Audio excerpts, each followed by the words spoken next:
今日加拿大焦點新聞有特朗普指卡尼就安省反關稅廣告道歉，卡尼同習近平南韓會面，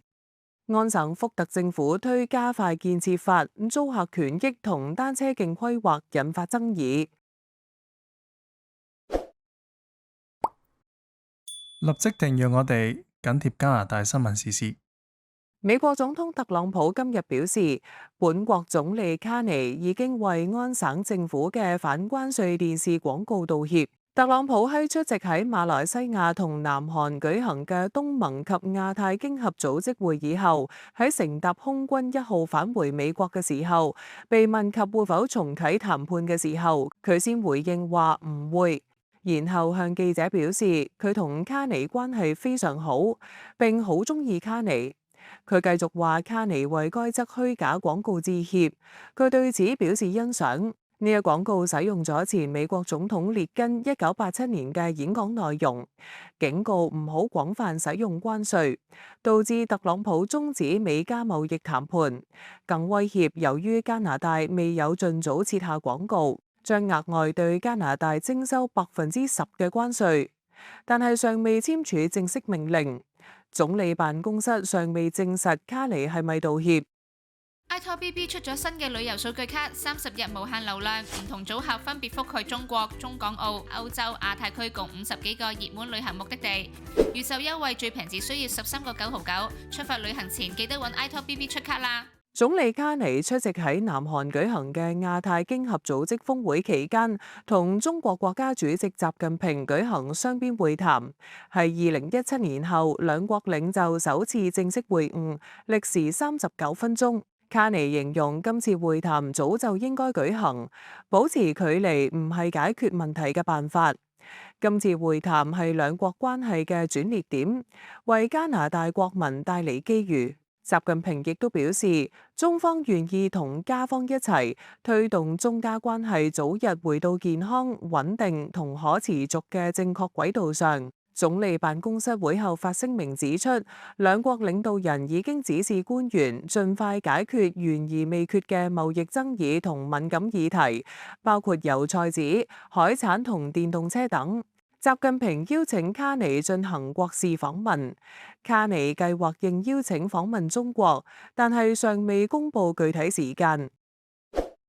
七國集團能源及環境部長會議今日喺多倫多閉幕。由加拿大牽頭嘅關鍵礦產生產聯盟宣布，G7成員國將注資魁省同安省多個關鍵礦產項目，包括礦產採購、儲備協議、股權交易以及價格下限等，聯手對抗中國喺全球關鍵礦產市場嘅主導地位。受惠項目包括位於魁省嘅 Novomont Graphite Matawinie 礦場、Tonga Metals 嘅 Strange Lake 稀土項目、Rio Tinto 嘅 Sorel Tracy 礦工廠，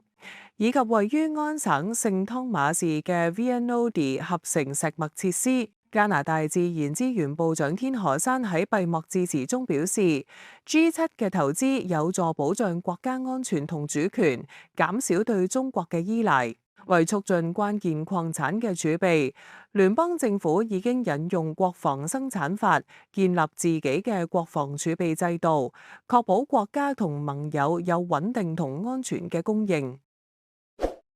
聯邦政府喺2025至26年財政年度嘅4月至8月錄得111億元赤字，比舊年同期嘅98億元高。根據財政部發表嘅每月財政監察報告，頭5個月收入達到2012億元，較舊年同期嘅1963億元高，主要由於企業利得稅同埋個人入息稅增加，但係被減少嘅貨勞稅抵消，同期開支升至1872億元，高於舊年嘅1798億元。主要由於長者福利同埋就業保險福利開支因失業率上升而增加，省級同市級撥款亦都有所增加。加拿大最高法院今日裁定，涉及持有或者瀏覽兒童色情內容嘅1年強制性最低監禁刑期屬違憲。法院指出，雖然刑期有助達到譴責同阻嚇目的，但亦都剝奪法官喺個別情況下判處非監禁刑罰嘅酌情權。是次裁決維持魁省上訴法院嘅判決。該法院之前裁定最低強制刑期違反憲章中關於免受殘酷或者不尋常懲罰嘅保障。上訴法院嘅判決源於兩名承認控罪嘅男子所涉嘅案件。控方曾經向最高法院提出上訴，認為必須強烈譴責獲取同擁有兒童色情製品嘅行為。判處嘅刑罰必須反映呢啲罪行應該受到譴責，以及對受害者、其家人同社會造成嘅傷害。美國總統特朗普早前以國家安全為由，宣布對中型同埋重型貨車徵收關稅，當中包括對巴士徵收1%關稅，將喺今個星期日生效。有交通倡議組織警告，巴士同零件多次跨境製造，關稅將令車價上升，恐需調高車費、停車費，甚至徵收擠塞費。加拿大市政聯合會主席 Rebecca Bly 亦都深表憂慮，新措施唔單止推高公共交通成本，更加威脅大約25,000個製造業職位，影響製造巴士同清潔車隊嘅發展。由安省省長杜格福特領導嘅政府上星期提出60號法案，即係打擊延誤、加快建設法。雖然法案旨在加快建設項目，但係亦都修改咗多達16條法例，引發省民對租客權益、單車徑規劃同市政府規劃權嘅關注。安省租客權益倡導中心倡議同法律服務總監 Douglas Kwan 批評新法將縮短租客向業主租客委員會嘅決定提出上訴嘅時間，亦都容許業主以自住或者家庭成員入住為由，俾4個月通知就可以驅逐租客，認為此舉損害租客權益。不過，市政事務及房屋廳長 Rob Fleck 強調，法案冇改變任何租客保障。同時，單車倡議組織亦都指，新法將禁止佔用行車線嚟增設單車徑，等同於全省禁止設置新單車徑。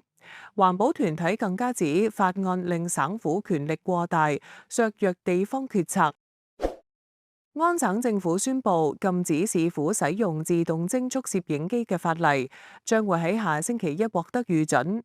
運輸廳長薩卡利亞表示，各市府必須喺11月14號前移除現有快相機，省府將支付並提供臨時交通標誌，以便市政府拆除快相機時豎立。未來幾星期亦都會一同探討設立交通寧靜設施。不過，批評人士指政府倉卒通過法案，繞過委員會審議，恐令學校周圍嘅道路安全下降。安省新民主黨黨魁司馬慧同綠黨黨魁斯賴納都擔心取消快相機嘅後果，認為應該先安裝交通寧靜設施。之前有研究指，多倫多嘅快相機令到超速情況減少4成半。多倫多公車局宣布，為咗應對今晚世界大賽第6場賽事，將加強市內公共交通服務，方便市民前往羅渣士中心。不過 TDC 發言人 Stuart Green 表示，如果藍鳥隊今晚勝出，為咗避免車輛被人潮困住，並且保障公眾安全，市中心核心地區嘅所有地面交通服務將全面暫停。如果有第7場決勝局比賽，星期6晚亦都將採取相同措施。高火車亦都會額外加開班次，包括 Kitchener Line、Berry Line 同埋 Stouffville Line。均有列車喺深夜喺聯合車站開出，協助球迷安全返屋企。多倫多警方今日發新聞稿，全國通緝3名安省男子。佢哋涉及上個月喺士嘉堡發生嘅一宗致命槍擊案，案件喺2025年9月24號夜晚大約10點喺士嘉堡 Shepherd Avenue East 同 Brimley Road 一帶發生，係該市今年第35宗兇案。案中42歲被槍擊譯音董悅縣嘅華裔男子於10月19號傷重不治。警方表示，29歲譯音陳佳嘅萬錦男子、29歲嘅多倫多男子 Donald Kishot 以及28歲賓頓男子 Keyshawn Griffiths 以2級謀殺罪名被通緝。警方調查話，4個人曾經喺一間場所發生肢體衝突，之後疑犯向受害人開槍，呼籲知情人士提供消息。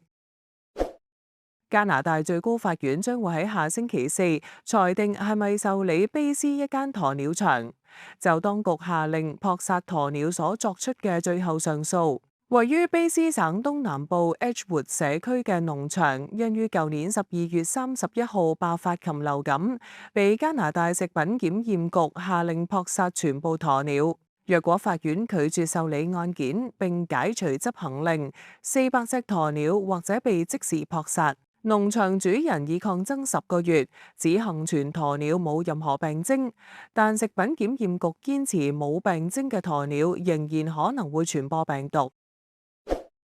溫哥華市府已經終止溫哥華華埠著名嘅富大海鮮酒家嘅租約，結束其30年營運，並張貼通知要求酒家即時遷出。市府尋日發表聲明指，租約已經喺9月30號屆滿。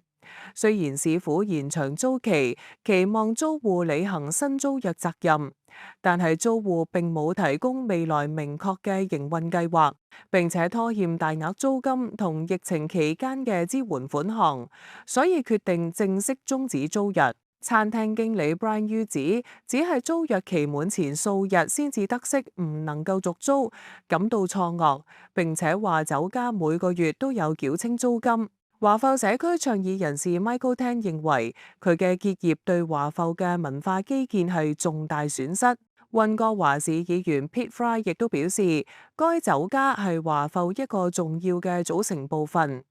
預計市府將會尋找新嘅經營者，並進行翻新工程。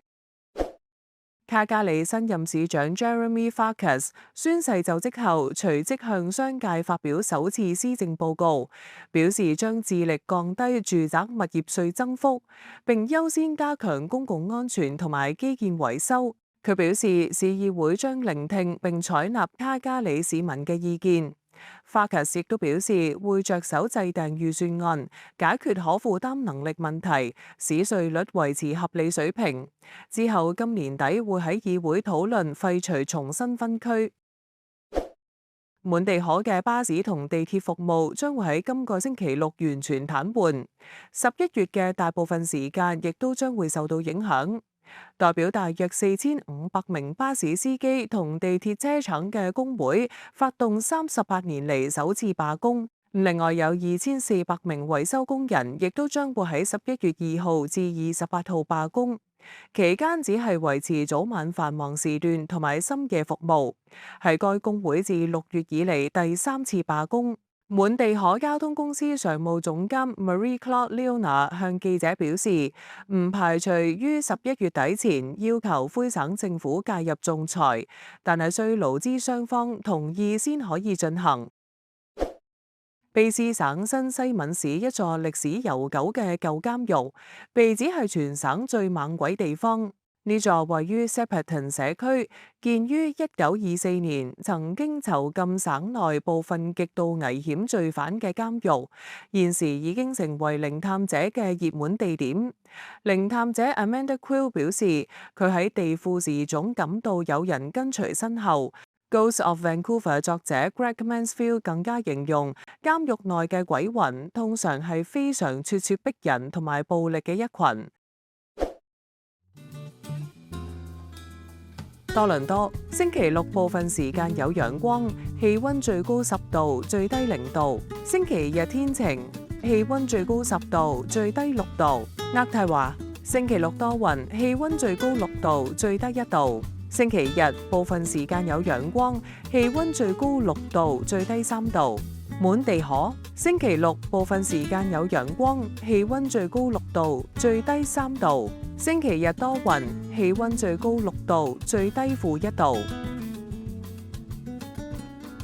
魁北克市星期六多雲，氣溫最高7度，最低-2度。星期日部分時間有陽光，氣溫最高6度，最低-2度。哈利法斯，星期六6成機會有雨，氣溫最高10度，最低4度。星期日多雲，氣溫最高6度，最低1度。溫哥華，星期六有雨，氣溫最高10度，最低8度。星期日部分時間有陽光，氣溫最高13度，最低7度。利塞納，星期六部分時間有陽光，氣溫最高14度，最低5度。星期日3成機會有雨，氣溫最高9度，最低-3度。溫尼碧，星期六部分時間有陽光，氣溫最高6度，最低4度。星期日部分時間有陽光，氣溫最高11度，最低0度。愛民頓，星期六部分時間有陽光，氣溫最高13度，最低1度。星期日天晴，氣溫最高8度，最低1度。卡加里，星期六部分時間有陽光，氣溫最高14度，最低2度。星期日天晴，氣溫最高9度，最低-1度。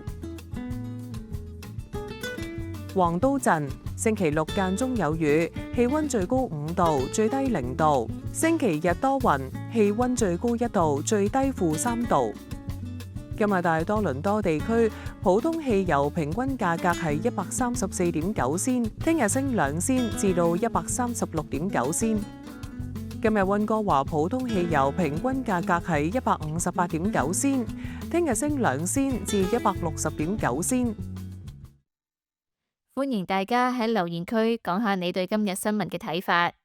仲有記得俾 like 同埋分享俾朋友啊！